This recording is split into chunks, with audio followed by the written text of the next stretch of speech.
Selamat pagi, salam dan bahagia Bapak dan Ibu guru hebat dimanapun saja berada. Jumpa lagi bersama saya Juli Lakotani dalam acara Bacarita Pagi, pagi-pagi Katong Bacarita. Telah hadir bersama dengan saya di saat ini narasumber yang luar biasa, yang tidak kalah hebat. Kita mau sapa dulu bersama. Yang pertama dengan Ibu Linanda, ya, guru SMP dari Kepulauan Naru, benar ya Bu?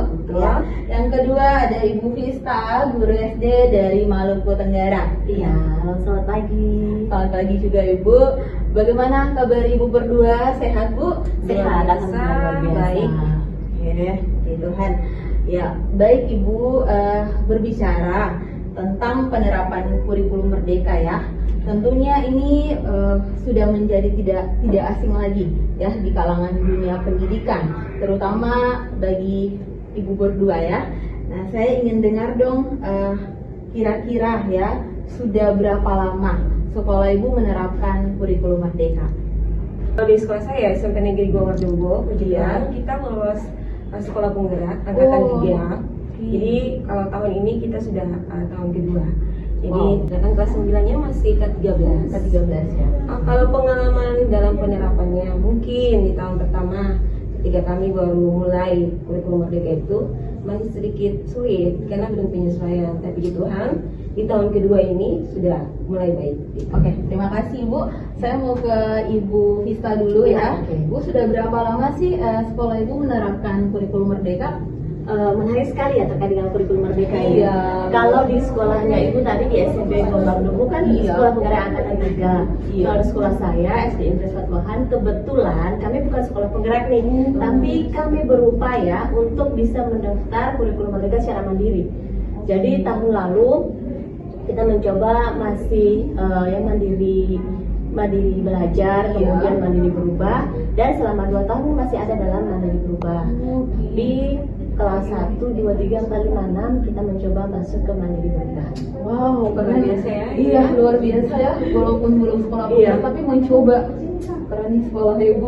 Baik, kira-kira ya, adakah pengalaman Ibu berdua terkait dengan penerapan kurikulum Merdeka di sekolah? Hal-hal apa saja yang didapat? Mungkin bisa berbagi? Iya.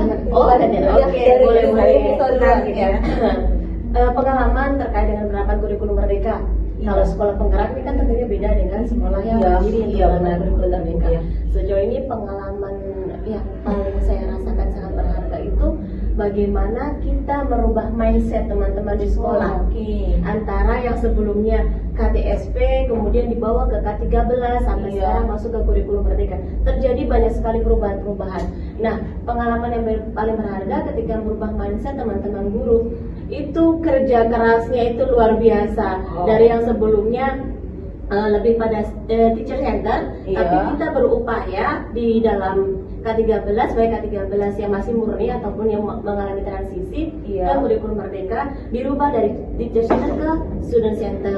Apalagi ada pembelajaran-pembelajaran di mana kita berusaha untuk mengakomodir semua potensi-potensi yang dimiliki oleh murid. Nah, ini tantangan terbesar bagi guru-guru untuk bisa mengembangkan masing-masing potensi yang berbeda-beda dari murid-murid tadi.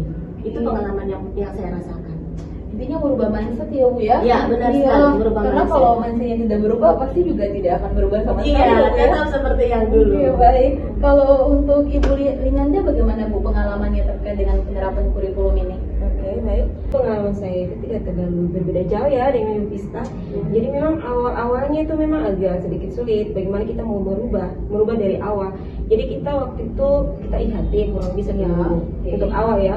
Jadi kita pengenalan bagaimana mereka dapat menyusun CP-nya, terus membuat tujuan pembelajaran. Itu yang menurut saya untuk merancang itu yang masih agak repot. Tapi kalau dalam penerapannya tanpa kita sadari, mungkin saja istilah-istilahnya yang berbeda.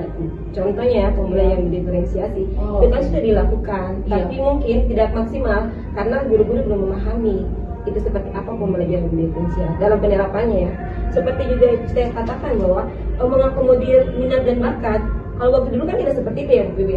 Iya. Kalau mau apa itu langsung tinggal diambil saja, ini ikut lomba, ini ikut lomba. Iya, Tapi kan iya, sekarang benar. tidak seperti Iya, itu ya Bu ya. Harus dengan Iya. sentuhan ya Bu Ya, jadi kita Iya. harus melihat ini minat siswanya kemana. Kemana. Kita Kemana. menggali potensi Potensinya, iya, benar. supaya mencapai sesuatu yang betul-betul maksimal dalam dirinya seperti itu.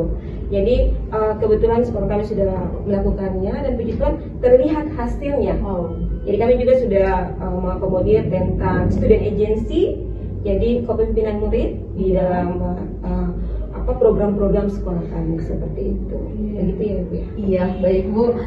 Setelah semua hal yang sudah dilakukan ya Ibu ya, kira-kira apa ya kesannya Ibu berdua ya, baik Ibu Linanda maupun Ibu Vista terkait dengan penerapan kurikulum Merdeka ini?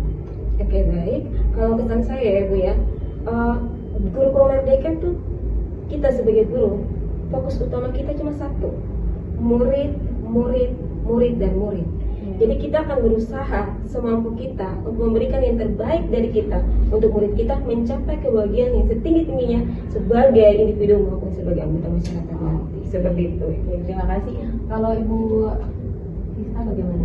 Oke, kalau berbicara tentang kesan, tadi Ibu Linanda sudah sampaikan ini, murid-murid dan murid.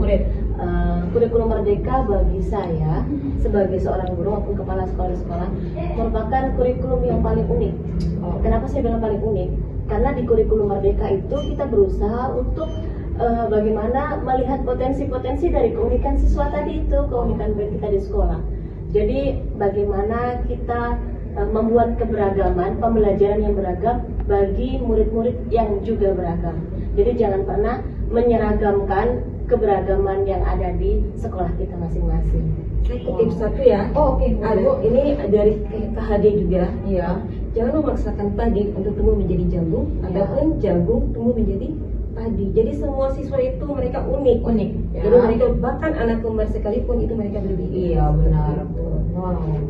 Jadi intinya pembelajaran kurikulum Merdeka ini berpusat pada peserta didik ya. Lanjutkan sampai baik Ibu.